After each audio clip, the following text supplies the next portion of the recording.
옆 사람 축복해 주세요. 성령의 불로 타오르십시오. 아멘. 출애굽의 과정은요, 저와 여러분의 구원의 과정하고 정확하게 맞아 떨어집니다. 그 애굽에서 종살이를 하잖아요. 여러분, 저와 여러분들이 종살이 하고 있었던 거 아셔요? 마귀의 종로로 됐죠? 죄를 짓는 자마다 죄의 종이라고 말씀하고 있어요. 죄의 종로로 됐죠? 자, 이렇게 종로로 타는 이스라엘 백성들을 하나님이 구원을 해주시는데 어린 양의 피로 구원하셔요. 그 양의 피가 묻어있는 집마다 하나님의 심판이 피해 가잖아요. 그 저와 여러분을 사망에서 죄에서 마귀께서 건져내시는데 어린 양 예수님의 피로 건져주셔요. 그래서 6월절 어린 양은 예수님을 상징하는 겁니다. 양을 잡을 때 그 양의 다리가 사실 그냥 사람이 뜯어 먹을 만큼 작지를 않아요. 참새가 아니잖아요. 그죠? 닭보다 크죠, 양이요. 그러니 이 뼈를 자릅니다. 뼈를 꺾습니다. 안 꺾고 어떻게 그걸 먹겠어요? 그런데 이 6월절 어린 양은 잡아먹을 때 절대로 뼈를 꺾으면 안 돼요. 예수님이기 때문에 그래요, 상징적으로. 그래서 마태복음에 보면 그 뼈가 꺾임을 당하지 않으리라. 이 말씀이 성취된 것이다. 이렇게 이야기를 끄집어내는 겁니다. 어린 양 예수님의 피로 구원을 받은 거죠. 자, 이렇게 구원받은 이스라엘 백성들이 홍해를 건너갑니다. 홍해. 홍해 사건은 저와 여러분으로 따질 경우 세례를 의미하는 겁니다. 세례. 그죠? 세례의 의미가 뭐예요? 로마서 6장에 언급하고 있죠. 하나님 앞에서 죽는 거예요. 예수와 연합해서 죽는 거예요. 그 다음에 사는 거예요. 그래서 사실 제가 가끔 얘기하지만은 요새는 살수레가 있고 이제 침수레가 있는데 침수레를 하는 게 의미를 드러내는 데는 훨씬 좋아요. 그래서 어떤 교회, 규모 있는 교회나 가능하겠지만 이 강대상 뒤쪽에 이 통을 큰 걸 이렇게 해놓고는 거기서 이제 세례를 주기도 해요. 어떤 교회는 좀 다르게 해서 여름철에 교인들을 데리고 그 강물이 있는 데죠. 그런 데 가가지고 거기서 세례를 주기도 하더라고요. 물속에 이렇게 푹 집어넣었을 때 죽은 거잖아요. 그리고 나올 때 나는 예수님과 연합해서 살았다. 이런 의미가 있잖아요. 저도 그걸 한번 좀 해보고 싶어요. 그래서 좀 속색이라는 성도는 좀 깊이 잠가서 시간을 좀 더 지연에다가 이렇게 그려내기도 하고 그럼 의미가 좀 깊지 않을까. 그런 생각도 들어요. 성경은요, 이 홍해 사건을 세례라고 해석을 합니다. 그렇죠? 자, 이렇게 홍해를 지나서 죽은 목숨인데 이제 사는 거예요. 광야를 지나가요, 광야. 이 광야는요, 고대요. 이 광야는요, 낮엔 덥고, 밤에는 춥고, 맹수도 있고, 모자란 것도 많고. 그런데 그 광야에서 또 하나님의 공급, 하나님의 역사, 하나님의 도우심이 있어요. 불기둥이 있고, 구름기둥이 있고, 만나가 있고, 메추라기가 있고. 이런 것들, 그죠? 이건 뭐냐? 이 광야 생활은 교회예요, 교회. 교회 생활을 말하는 거예요. 그러니까 애굽에서 나와서 홍해를 건넌 다음에 곧바로 가나안 땅에 뿅 하고 들어가는 게 아니죠. 저와 여러분도 마찬가지예요. 예수님 믿고 세례 받아서 하나님의 아들과 딸이 된 다음에 다음 날 아니면 다음 달 다음에 천국으로 슝 하고 올라가는 게 아니죠. 이 교회 생활을 거쳐요. 근데 여러분, 이 교회 생활이 왜 광야 생활하고 연결이 되느냐? 때로 아쉽고 모자라고 힘들고 부대끼고 이런 과정을 거쳐요. 그러니까 이 교회 생활을 거치면서 뭐 편안하게 아무 문제도 없고 갈등도 없고 어려움도 없고 모자람도 없고 힘겨움도 없고 아무런 장애물도 없고 그냥 평안하게 지내다가 천국 가려고 생각하는 사람은 잘못 생각하고 있는 거예요. 그건 불가능합니다. 그거는 절대로 성경에서 말씀하고 있는 거 아니에요. 그런 과정을 거치지만 그런 과정을 거치는 가운데 하나님의 공급하심, 역사하심, 축복하심, 도와주심, 임재하심, 그리고 해결하심, 이런 것들을 경험하는 것이 광야의 삶인 거죠. 자, 이 광야를 다 지난 끄트머리에 뭘 건너요? 요단강을 건너잖아요, 요단강. 그죠? 그래서 우리 찬송가에도 보면은 며칠 후 요단강 건너가 만나리, 며칠 후 요단강 건너가 만나리. 요단강, 이게 죽음의 요단강을 건너서 가나안 땅에 하나님 나라에 들어가는 거죠. 왜 구약을 모형이라고 그럴까? 본체가 있는 거죠. 왜 구약을 그림자라고 그럴까? 실체가 있는 거죠. 예수님에게 초점이 맞춰지는 것이고 신약으로 초점이 맞춰져 있는 거예요. 그래서 구약과 신약을 잘 연결해서 해석하는 지혜가 필요한 거죠. 오늘 본문 얘기도 마찬가지입니다. 그냥 동떨어진 구약 얘기가 아니라요, 예수님하고 연결이 돼요. 우리 구원 문제하고 다 연결이 되는 것들입니다. 불뱀과 놋뱀, 이 두 가지를 통해서 배우는 교훈, 이것이 오늘 본문의 주요 내용입니다. 한번 따라합시다. 불뱀과 놋뱀을 통해 배우는 교훈. 한 번만 더 따라하세요. 불뱀과 놋뱀을 통해 배우는 교훈. 제 설교 중에 평생 처음 제목이 뱀이 두 번이나 나오는 설교예요. 불뱀, 놋뱀. 이 두 뱀을 통해 배우는 교훈. 자, 4절 말씀을 먼저 읽을 텐데요. 백성들이 마음이 상해요. 4절 말씀. 시작.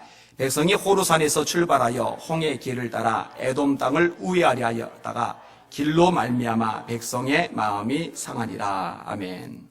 자, 하나님이 기적으로 출애굽을 했는데요. 출애굽을 하고 감격 속에 하나님을 찬양을 합니다. 그다음에 이제 홍해가 놓여졌을 때 하나님의 능력으로 홍해가 갈라지고 애굽 쫓아오던 그대로 홍해 속에 매장이 됩니다. 그러니까 백성들이 얼마나 기뻐 춤추며 찬양했는지 몰라요. 그는 높고 영화로우시며 말과 그 탄자를 바다에 빠지우셨음이니라. 이게 출애굽기 14장에 나오는 내용입니다. 찬송의 내용이에요. 내가 주를 찬송하리, 그는 높고 영화로우시며 말과 그 탄자를 바다에 빠지우셨음이니라. 그러니까 애굽의 군사, 애굽의 병거를 이 홍해에 순항시키셨다. 이걸 찬양하는 거예요. 감격, 기쁨, 얼마나 신이 났는지 몰라요. 근데 이제 아까 말했듯이 광야가 진행이 되는 거예요. 광야가. 마라? 여기서는 물이 모자라요. 물이 없는 건 아니에요. 물이 있어요. 있는데 마실 수 없는 물. 마시면 병나는 물. 마시면 죽을 수도 있는 물. 쓴 물. 마라의 쓴 물을 만나요. 목이 마른데 이 목마름을 해결할 마실 물은 없고 마시면 병나고 죽는 마라의 쓴 물만 있어요. 이 물 때문에 원망을 해요. 그죠? 먹을 것 때문에 애굽에 있을 때는 파, 마늘, 부추, 외 이걸 먹었는데 이 광야에서는 만나밖에 없다. 이런 그 만나 때문에 사는 거거든요. 광야에서 어떻게 농사를 짓습니까? 식량 공급. 여러분 60만 3,550명이거든요. 20세 이상으로 남자만 60만 3,550명. 거기다가 아내 끼워주고 거기다가 자식들 끼워주면 200만 명 추정하잖아요. 그 200만 명이 먹을 만한 음식을 도대체 어디서 공수를 합니까? 뭔 방법으로 해결을 합니까? 그런데 그들을 만나로 먹이니까 이게 만나는 기적 중에 기적이잖아요. 근데 그 만나를 먹으면서 감격해야 될 백성들이요, 마늘 없다고, 왜 없다고, 부추 없다고. 아니, 광야에서 부추를 왜 찾아요? 광야에 부추 없는 게 정상이지. 아, 부추가 그렇게 맛있어요? 이상해요. 희한해요. 또 덥고 춥고.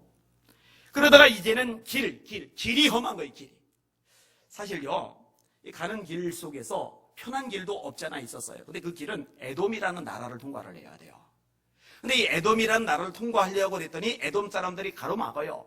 그럼 싸워서 물리치고 그 길로 지나가면 될 텐데 하나님이 그 길로 못 지나가게, 싸우지 못하게 해요. 세 나라, 에돔, 모압, 암몬. 이유가 있어요.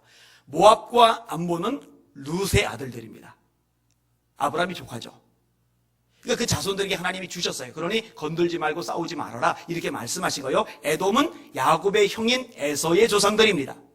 역시 하나님이 그 에돔 땅을 주셨어요. 그러니 싸우지 말고 건드리지 말라고 하나님이 막으셨어요. 그러니까 그 나라 안으로 통과를 하면 길이 잘 닦여서 편안할 텐데 이 나라 안으로 통과하지 못하고 우회해서 가려고 하다 보니까 길이 험한 거예요. 불편하죠. 자, 이 길이 험하니까 백성들의 반응이 뭐예요? 마음이 상한 거예요. 여러분, 마음이 상하는 요인들은요, 사실은 부지기수입니다. 이 광야가 이제 교회 생활이라고 그랬는데, 여러분, 솔직하게 얘기해 보자고요. 교회 생활하면서 나는 여지껏 이때까지 마음 상하는 일 단 한 번도 없었다. 진짜 평생 행복하게 빵긋빵긋 웃으면서 교회 생활했다. 하시는 분 손들어 보셔요. 그 사기꾼이죠, 사기꾼. 여러분, 그거 불가능합니다. 그거 절대로 불가능합니다. 때로는요, 돈 때문에 마음 상하죠. 때로는요, 인간관계 때문에 마음이 상하죠. 때로는 관계가 틀어진 게 아니라 내가 일방적으로 말 듣는 것 때문에 마음이 상할 때도 있죠. 하여튼 다양한 요소로 마음이 상할 수가 있단 말이에요. 이거는 누구나 마찬가지예요. 하나님이 함께하지 않는 게 아니에요. 하나님 구름기둥 불기둥으로 여전히 함께하고 계셔요. 그리고 천국을 향해 가는 걸음이 아닌 게 아니에요. 분명히 가나안 땅을 향해서 가고 있어요. 그럼에도 불구하고 마음이 상할 때가 있단 말이에요. 근데 이제 진짜 중요한 거는요, 마음이 상할 수는 있는데 이거는 누구도 부인할 수 없어요. 누구라도. 여러분의 담임 목사인 저는 마음이 전혀 안 상할 것 같아요? 마음 상하는 일이 1년 내에 한 건도 없을 것 같아요? 아니 한 5건 있을 것 같아요? 말 안 할게요. 저도 마음 상할 때 있어요. 여러분 있어야 돼요. 있다고요. 자, 근데 그 다음이 문제예요. 다음이. 자, 마음이 상했는데 이 마음이 상한 백성들이 하나님이 정말 기뻐하지 않은 반응을 보여요. 5절 읽겠습니다. 시작. 백성이 하나님과 모세를 향하여 원망하되 어찌하여 우리를 애굽에서 인도해내어 이 광야에서 죽게 하는가. 이곳에는 먹을 것도 없고 물도 없도다. 우리 마음이 이 하찮은 음식을 싫어하노라 하매. 자, 어떤 반응이에요? 하나님이 싫어하시는 반응? 원망. 여러분, 마음이 상한다고 다 원망하지는 않아요. 마음이 상한다고 다 불평하지는 않아요. 그런데 마음이 상할 때 원망하는 사람이고 마음이 상할 때 불평하는 사람이 있어요. 하나님이 굉장히 싫어하시죠. 그래서 고린도서 10장에 보면 바울이 노골적으로 얘기합니다. 원망하다가 멸망시키는 자에게 멸망당하였나니 너희는 저희와 같이 원망하지 말라. 이 구약의 백성들, 출애굽의 백성들을 보면서 배우라는 거예요. 그들이 원망하다가 멸망당하지 않았느냐? 그러니까 너희는 그거 보고 배워서 그들처럼 원망하는 어리석은 짓 하지 말아라 라고 바울이 고린도 교회 성도들에게 아주 구체적으로 적나라하게 가르쳐 준 거거든요. 자, 원망하는데 원망이 2가지 대상을 향합니다. 하나는 하나님을 원망하는 거예요. 하나님. 이게 상당히 이제 습관적이죠? 질문. 여기는 여러분들은 어때요? 하나님 원망합니까? 안 합니까? 3장만 거보니까 제가 알아서 해석을 하겠습니다. 예레미야 20장에 보면은요, 고난을 굉장히 많이 당해요. 조롱, 모욕, 치욕, 비방. 조롱, 치욕, 모욕, 비방. 이 4가지 단어가 나옵니다. 그러니까 예레미야가 맞는데 막아주는 사람이 없어요. 구덩이에 밀어 넣는데 꺼내주는 사람이 있어요. 없어요. 욕을 하는데 잘못이 없이 욕을 먹는 거예요. 이게 한두 사람에게 당하는 게 아닙니다. 게다가 예레미야하고 원래 친하게 지나던 친구들이 있는데 이 친구들조차도 예레미야에게 등을 돌렸어요. 나의 친한 벗들도 다 나의 타락하기를 기다리며 저가 유혹을 받게 되면 우리가 그 원수를 갚자 하나이다. 그러니까 예레미야가요, 너무 괴로워요. 너무 힘이 들어요. 여러분, 몇 사람만 나를 긁어도 몇 사람만 내게 수근거려도 정말 힘이 되는데 몇 사람이 아니라 예레미야를 뺀 대다수의 국민들이, 지도자들이, 그리고 친구들이 전부 다 등 돌리고 조롱, 치욕, 모욕, 비방을 가하니까 예레미야가 견딜 재갈이 없는 거예요. 너무 견딜 재갈이 없으니까 자살은 안 해요. 자살은 죄니까. 하나님 원망 절대 안 해요. 예레미야는 아는 거예요. 영의 사람이니까 원망을 하면 안 된다고. 그러니까 뭘 하느냐? 정말 견딜 수 없으니까 최후수단으로 자기 생일을 저주해요. 내 생일이 저주를 받았다면, 나의 아비가 나를 낳았다던 그날이 저주를 받았다면, 내 어머니의 뱃속이 내 무덤이 되었다면, 뭔 말이에요? 낙태되거나 유산되면 세상에 안 태어나잖아요. 이 세상에 안 태어났다면 얼마나 좋았을까? 얼마나 힘들고. 그런 얘기. 내가 어찌하여 태어나서 고생과 수욕으로 나의 날을 보내는 거. 근데 예레미야는 굉장히 수준이 있는 거고, 그렇지 못한 사람들은 이스라엘 백성들처럼 하나님 원망을 하는 거죠. 자, 또 하나의 대상이 누군지 아세요? 모세입니다. 모세. 모세는요, 완전히 동네 북이에요. 마음 상하잖아요. 죄다. 모세한테 가서 원망하는 거예요. 모세한테. 이거 굉장히 바람직하지 않은 거죠. 이거요, 성도들의 태도 중에도 이런 모습이 있어요. 싹군은 쫓아내면 되고, 싹군이 아닌 경우 툭 하면 목사 걸고 넘어지는 성도 있어요. 쏘근거리는 성도들 있어요. 여러분, 하나님 기뻐하지 않아요. 제가 저를 위해서, 저를 보호하려고, 저를 위하게 하려고 여러분에게 이런 얘기를 하는 게 아니라 오늘 본문의 내용이 있잖아요. 그리고 본문의 내용이 나오면은 그건 있는 그대로 제가 다룰 수밖에 없잖아요. 다시 보세요. 뭐라고 돼 있어요? 백성이 하나님과 모세를 향하여 원망하되, 이렇게 되어 있잖아요. 이 책임을 넘기는 거죠. 그리고 그런 상황이 되면은요, 자신을 위해서 그동안 기도해줬던 것, 말씀을 가르쳤던 것, 수고하고 땀 흘리며 발버둥치며 하나님 앞에 씨름했던 것들, 그 모든 은혜들은 싹 잊어버리고 서운한 것, 마음 상하는 것, 그거 하나만 집중해서 그것만 가지고서 툴툴거리기 시작을 하는 거예요. 별로 이제 바람직한 신앙 모습이 아닙니다. 자, 이 원망의 내용이 문제가 굉장히 심각한데, 출애굽 사건 자체를 부정적으로 봅니다. 왜죠? 왜 우리를 애굽에서 건져냈냐고 원망하고 있죠. 여러분, 그러면 영원히 종살이 하는 게 좋아요?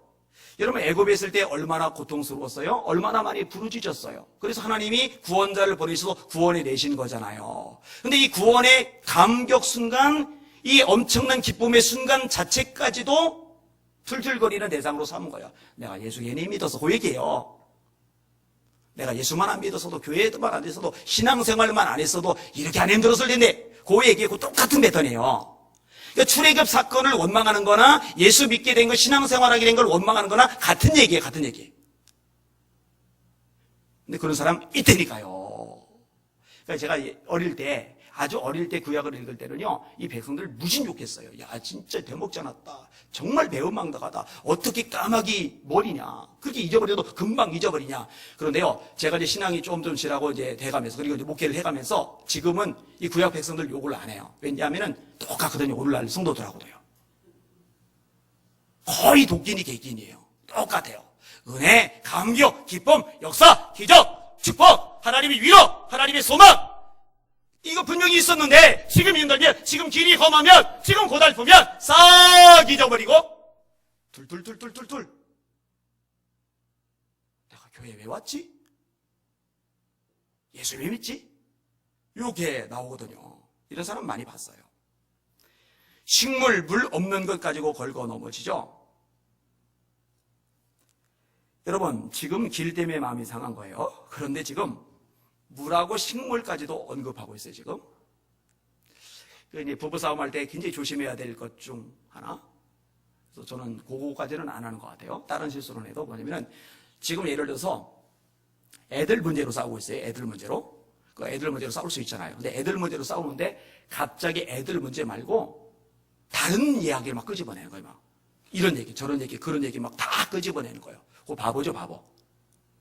그래서 사실은 이제 그 얘기만 가지고 얘기를 해서 결론을 딱 내려야 되는데, 요 얘기 가지고 얘기하다가 이 얘기, 저 얘기, 저 얘기 하면서 이제 화산이 폭발을 해버리는 거죠. 그래서 이제 부부싸움 지혜롭게 하는 방법 할 때 인격 모독하지 말아라, 상대방 집안 걸고 넘어지지 말아라, 그 다음에 과거나 그 곁가지들 다 끄집어내지 말아라. 여기 세 가지 굉장히 중요한 원칙 중에 하나예요. 제가 그래서 기억을 하고 있어요. 기억만 하고 있어요. 기억만 하고 있어요. 기억하는 것하고 적용해서 실천하는 것하고는 차이가 있더라고요. 있어요. 그런데 지금도 마찬가지예요. 길이 험하면 길 가지고만 투툴대는 게 아니라 지금 식물 얘기가 나오고 물 얘기가 나오고 엉뚱한 거죠. 다 끄집어낸 거죠, 막. 정작 길 얘기는 없어요. 깝깝하죠. 참 깝깝해요. 여러분 생각보다요, 이 X관, 이 원망의 성품이 있다니까요. 어떤 교회 장로님이요, 좀 살다 힘들잖아요. 그리고 고달프잖아요. 그리고 피곤하고 지치잖아요. 그러면은요, 입버릇처럼 원망하는 게 있어요. 아유, 아담 할아버지, 하와 할머니가 왜 먹지 말라는 걸 먹어가지고 그냥 그거 막 둘둘둘 되는 거예요. 먹지 말라는 거 먹어가지고 그냥 그거 안 먹었으면은 이마에 땀이 흘러야 먹을 거 먹으라고 이 형편 없을 테니까 내가 이 생고생 안 해도 되고, 아유, 아담 때문에, 하와 때문에 막 둘둘거려요. 둘둘거려요.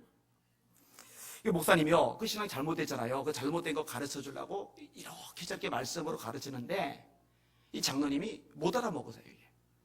이게 또 마음 상하고 또 힘들고 고달프면은, 아이씨, 아담이 왜 성악을 먹어가지고 피곤해 죽겠네, 이러는 거예요. 어느 날 목사님 댁에서 저녁 식사에 이 장로님을 초대를 했어요. 음식을 잘 차려놨어요. 그리고 이제 먹으려는 순간에 갑자기 손님이 찾는다면서 목사님이 이제 나가시면서, 장로님 먼저 드시고 계세요. 그런데 요 덮어놓은 거 요거는 제가 와서 열어서 나눠 드릴 테니까 그때까지 절대 드시지 마세요. 이렇게 하고 이제 가셨어요. 근데 장로님이 그 안에 뭐가 들어갔는지 궁금해 죽겠는 거예요. 그래서 목사님 오시기 전에 구경만 하고 다시 덮어놓자 하고 열었는데 새 한 마리가 산게 들어가 있던 거예요. 후다닥 날아갔대요. 하지 말라는 거 했잖아요. 이게 들통나지 않아야 되잖아요.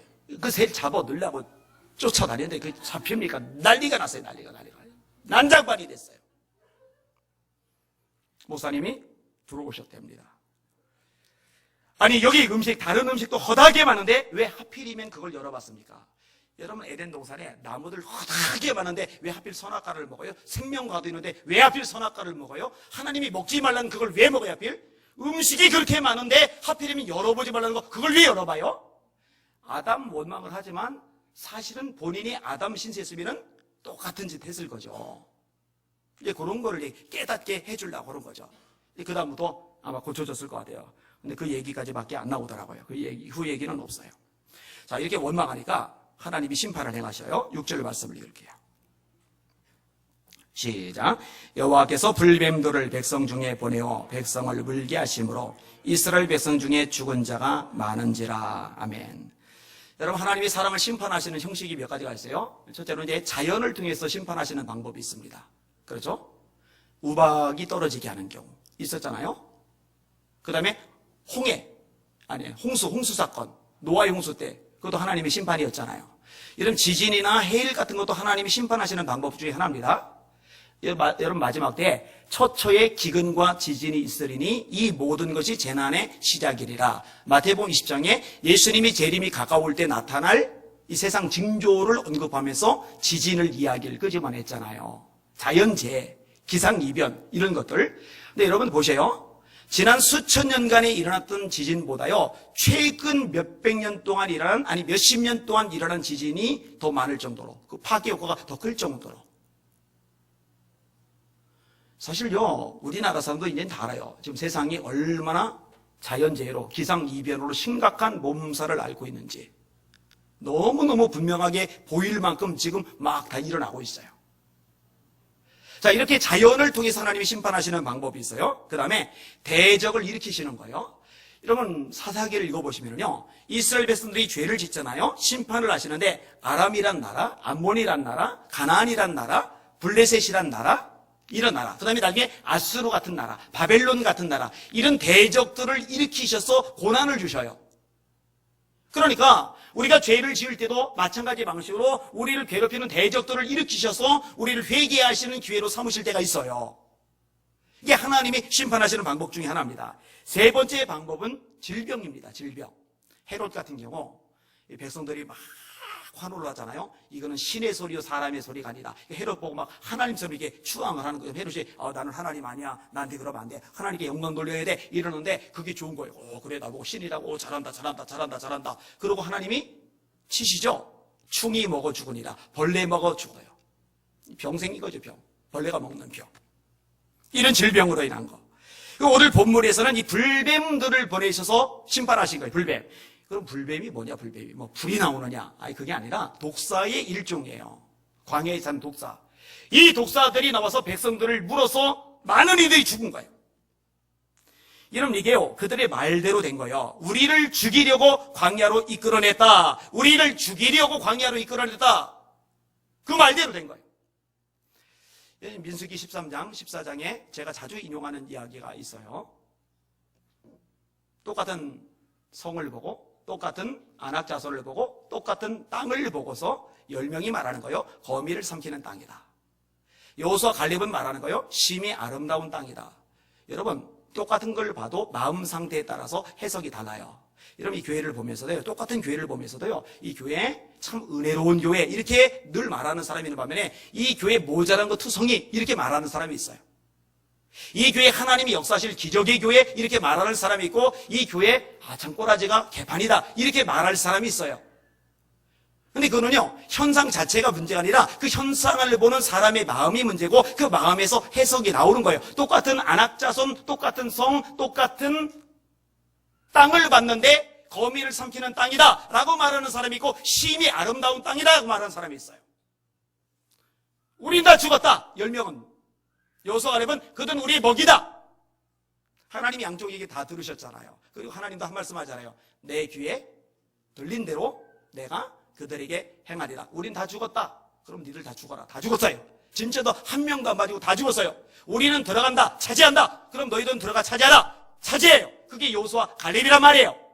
근데 오늘 본문에도 마찬가지예요. 툴툴툴 거니까 우리를 광야에서 죽이려고 끄집어냈다. 진짜 광야에서 죽는 거예요. 불법에 물려가지고.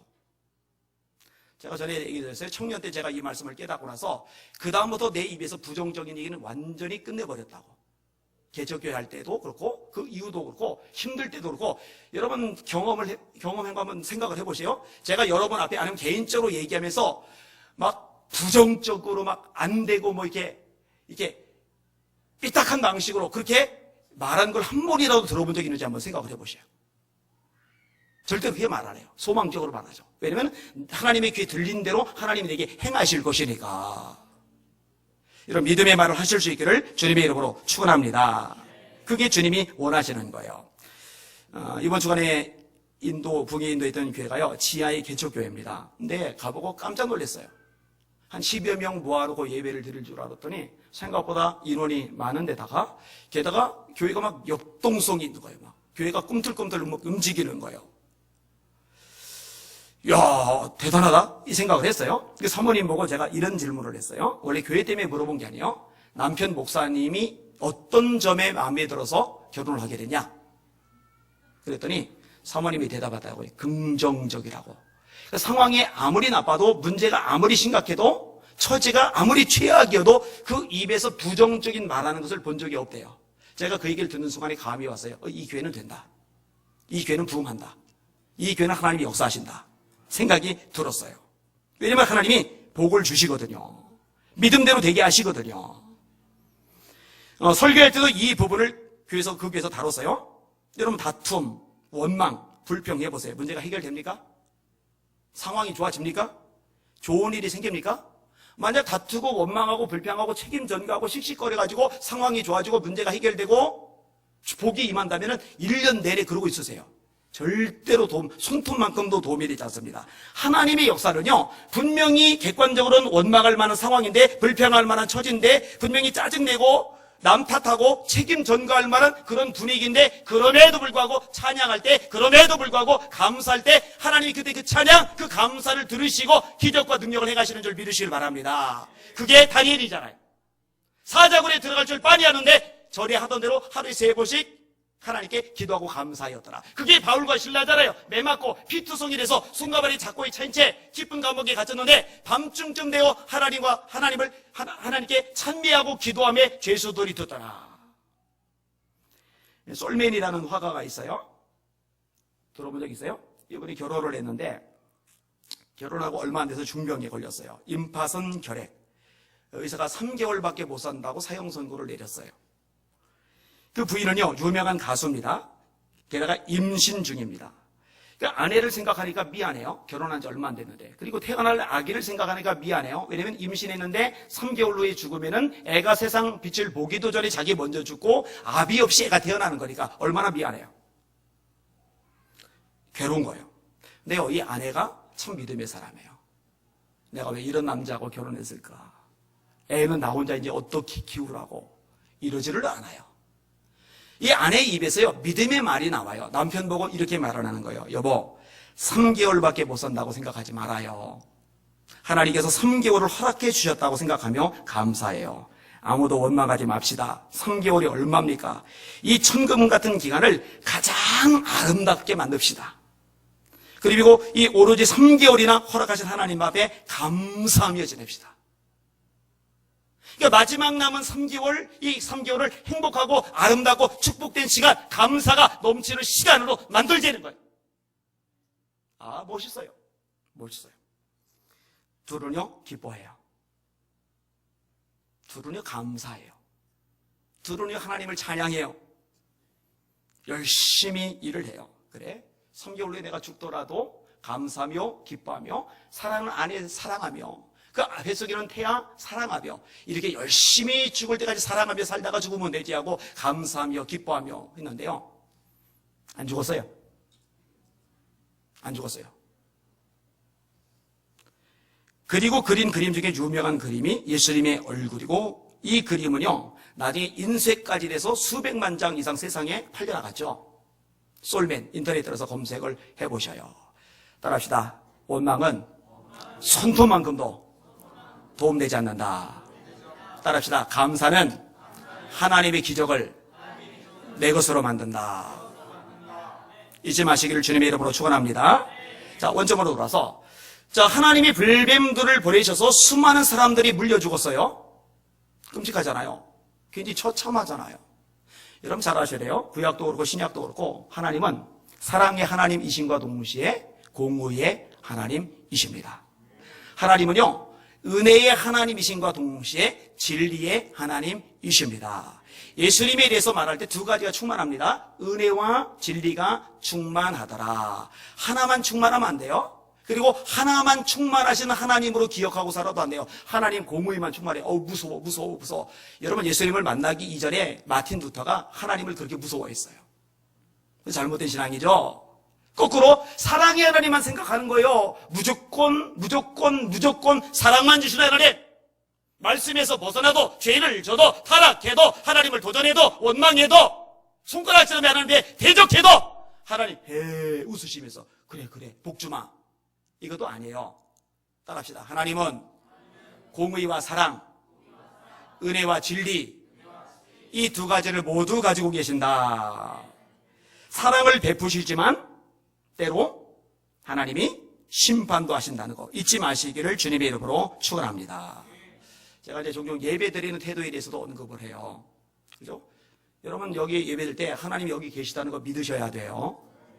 그리고 하나님이 이렇게 예배 시간에 나와서 하나님을 찾는 여러분들에게 갚아주고 상 준다는 거 믿으셔야 돼요. 그 믿음이 없이는 하나님을 기쁘게 못합니다. 그게 히브리서 11장 6절이죠. 믿음이 없이는 기쁘시게 못하나니 하나님께 나아가는 자는 반드시 그가 계신 것과 또한 그가 자기를 찾는 자들에게 상 주시는 이심을 믿어야 할지니라. 그런데요, 정말로 하나님이 여기 계시다고 믿는다면은, 그리고 그 하나님이 사랑의 하나님이시만 동시에 두렵고 떨어야 될, 경외해야 될 하나님이라고 정말로 믿는다면 사실 예배 시간에 딴짓 못합니다. 시계 들여다보고 스마트폰 카톡이나 했었고 앞사람 머리 관찰하고 고개 숙이거나 딴 데 보고 멍하고 있고 주보 교정 보고 이거 못합니다. 사실은 그런 의식이 없는 거예요. 하나님이 두렵질 않은 거예요. 여호와를 경외하는 것이 지혜의 근본인데 그 경외는 하나님에 대한 두려움이거든요. 그 두려움은 하나님의 공의 또는 하나님의 진리에서 나오는 거거든요. 근데 이 진리의 하나님, 공의의 하나님이라는 개념, 이 성서적인 핵심 개념이 빠져버린 거예요. 이 신앙이 이제 반쪽짜리 신앙이 되는 거죠. 제가 볼 때 한국계 신앙 상당히 문제가 있는 것 중에 하나가 요 분야입니다. 하나님이 두렵질 않아요. 그건 만만해요. 그러니까 예배가 엉망해요. 하나님, 어떤 분이 잊지 마시기를 주님의 이름으로 축원합니다. 자, 백성들이 회개합니다. 그제서 이제 회개하는 거예요. 이 두려운 거죠, 이제. 자, 7절 말씀 같이 읽을게요. 시작. 백성이 모세에게 이르러 말하되 우리가 여호와와 당신을 향하여 원망함으로 범죄하였사오니 여호와께 기도하여 이 뱀들을 우리에게서 떠나게 하소서. 모세가 백성을 위하여 기도하매. 아멘. 자, 회개를 하죠. 자백을 해요. 따라합시다. 만일 우리가 우리 죄를 자백하며, 만일 우리가 우리 죄를 자백하면 저는 미쁘시고 의로사 우리 죄를 사하시며 모든 불의에서 우리를 깨끗하게 하실 것이요. 여러분, 자백해야 됩니다. 고백을 해야 돼요. 그냥 하나님 그냥 봐주셨거니 하고 넘어가면 안 돼요. 그거는 사해지지 않아요. 자백을 하셔야 자백한 거에 깨끗해지는 거예요. 정직하게 자백을 하죠. 우리가 하나님을 원망했습니다. 잘못했습니다. 우리가 모세 하나님의 종 당신을 원망했습니다. 우리가 잘못했습니다. 자기 입으로 이제 고백하는 거예요. 아주 명확하게 밝히는 거예요. 속으로 웅물웅물하는 게 아니에요. 명확하게 밝히는 거예요. 그러니까 이 이야기를 듣고서 모세가 백성을 위해서 기도를 합니다. 이 기도가 참 귀한 기도죠. 모세는 정말 귀한 사람이죠. 조금 전까지 그 난리를 폈던 사람이 회개하니까 너 조금 전까지 나한테 그렇게 난리 펴놓고 그렇게 내가 너희를 위해서 기도가 나오겠냐? 이러면 이제 이 목자로서 문제가 있는 거죠. 기도를 해주는 거죠.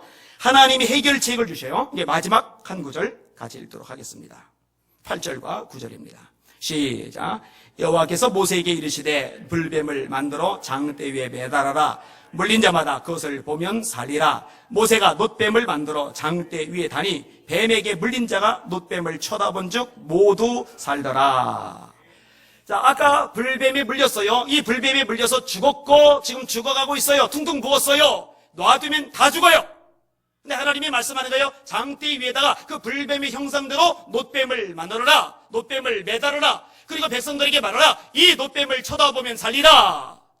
그리고 이 말씀대로 백성들이 놋뱀을 쳐다봐요. 뭐라고 돼 있어요? 뱀에게 물린 자가 놋뱀을 쳐다본 즉 모두 살더라. 할렐루야. 질문, 이 놋뱀에 의학 효과가 있어요? 놋뱀에 무슨 마술 효과가 있어요? 근데 왜 그 놋뱀은, 그깟 놋뱀을 본다고 사람이 살아요? 왜 살아요? 하나님의 말씀이거든요.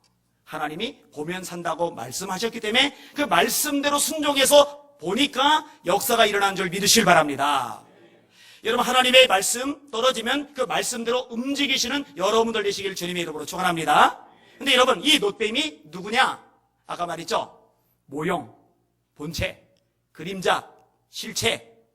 자, 이 놋뱀은 그림자예요. 이 놋뱀은 모형이에요. 그럼 본체는 뭐예요? 실체는 뭐예요? 예수님이세요. 예수님. 그게 요한복음 3장입니다. 모세가 광야에서 뱀을 든 것 같이 인자도, 예수님이요, 인자도 들려야 하리니 이는 저를 믿는 자마다 영생을 얻게 하려 하심이니라. 하나님이 세상을 이처럼 사랑하사 독생자를 주셨으니 이는 저를 믿는 자마다 멸망치 않고 영생을 얻게 하려 하심이니라. 아니, 예수님 믿으면 구원 받아요? 받아요. 왜요? 하나님의 말씀이에요. 그래서 하나님의 말씀이 믿으라고 말씀하시니까 우리는 믿는 거예요. 예수를 내 인생의 주님으로 영접하는 거예요. 이 믿는다는 말과 영접한다는 말은 같은 말입니다. 그게 요한복음 1장 12절이죠. 영접하는 자 곧 그 이름을 믿는 자들에게는 하나님의 자녀가 되는 권세를 주셨으니 네가 만일 네 입으로 예수를 주라 시인하며 하나님께서 그를, 예수를 죽은 자 가운데서 다시 살리신 것을 내 마음에 믿으면 구원을 얻으리니 사람이 마음으로 믿어 의에 이르고 입으로 시인하여 구원에 이르느니라. 이게 누구 말씀이에요? 하나님의 말씀. 이 말씀대로 여러분이 마음으로 예수님을 믿고 입으로 예수님을 구주로 시인하면 이 말씀을 따르는 여러분들에게 하나님이 구원을 주시는 줄 믿으시길 바랍니다. 이 하나님의 약속이거든요. 하나님은 거짓말하지 않는 신실하신 하나님이시거든요. 자, 말씀을 정리할게요. 쭉 열결해서 얘기했지만 세 가지로 요약이 됩니다. 한번 따라합시다. 원망과 불평엔 반드시 심판이 따라온다. 잊지 맙시다. 잊지 맙시다. 절대 유익이 없어요. 마치 자석이 철이 따라오듯이요, 원망과 불평에는요, 복 다 도망가요. 하나님 역사 기적 다 도망가요. 해봐요. 하나님 원망하든 하나님이 종 원망하든 아니면 서로 원망하든 한번 해봐요. 해보면은 그 효과를 여실하게 느낄 겁니다. 가급적 해보지 마세요. 해보란 말은 그냥 한 말이고 안 해보는 게 좋아요. 그 느껴봐서 뭐 하겠어요. 자, 이 첫 번째 요지고 두 번째 따라합시다. 회개는 심판을 넘어서게 해준다. 분명히 뱀에 물렸어요. 심판받은 거죠. 이 죽어야 돼. 그런데 그 순간에 회개하니까 이 죽음이 더 이상 확산되지 않아요. 회개가 살 길입니다. 그러니까 여기는 여러분들 인생 속에서 하나님의 심판이라는 느낌이 생기거든요. 하나님 앞에, 하나님 제가 자백해야 될 토설하지 못한 죄가 뭐가 있습니까? 그거 한번 여쭤보세요. 그거 일일이 자백하시고 해결받으시고 하나님의 회복을 경험하실 수 있기를 주님의 이름으로 축원합니다. 이 두 가지로 구분이 되는데, 하나는 연단으로 때로 하나님이 어려움을 주실 때가 있어요. 그때는요, 회개할 필요 없어요. 그때는 감사함으로 이기면 그게 복이 돼요. 그런데 죄 때문에 하나님이 심판으로 고난을 주시는 때가 있어요. 그때는요, 그냥 참으면 소용이 없어요. 그때는 반드시 그걸 구체적으로 하나님 앞에 회개를 해야 돼요. 그게 처리가 되어야 돼요. 깨달으시길 바랍니다. 자, 마지막 세 번째 항목 따라합시다. 말씀을 믿을 때 역사가 일어난다. 여러분, 하나님의 말씀 들을 때 하나님의 말씀으로 들으실 수 있기를 주님의 이름으로 축원합니다.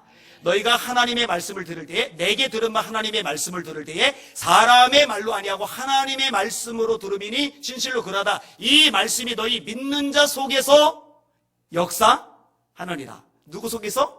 믿는 자 속에서 역사하느니라. 안 믿으면 역사 안 일어나요. 들은 바 말씀이 저에게 유익되지 못한 것은 말씀을 들을 때의 믿음을 화합치 아니함이라. 왜 말씀을 듣는데 역사도 기적도 축복도 살아계심도 못 보느냐? 말씀을 들을 때 믿음을 화합치 아니함이라. 믿음을 화합하실 수 있기를 주님의 이름으로 축원합니다. 자, 마지막 제목 따라합시다. 불뱀과 못뱀을 통해 배우는 교훈. 앞으로 길을 지나가다가 아니면 텔레비전 보다가 뱀이 보이거들랑 요 말씀을 좀 떠올리셨으면 좋겠어요. 원망, 불평, 심판 가져오지. 회개해야 살지. 그리고 말씀 믿을 때, 순종할 때 기적과 역사를 경험하지. 그러면 뱀 보는 것도 이제 징그러운 걸로만은 끝나지 않고 은혜로 바뀔 수 있을 것 같아요. 아멘. 기도하겠습니다.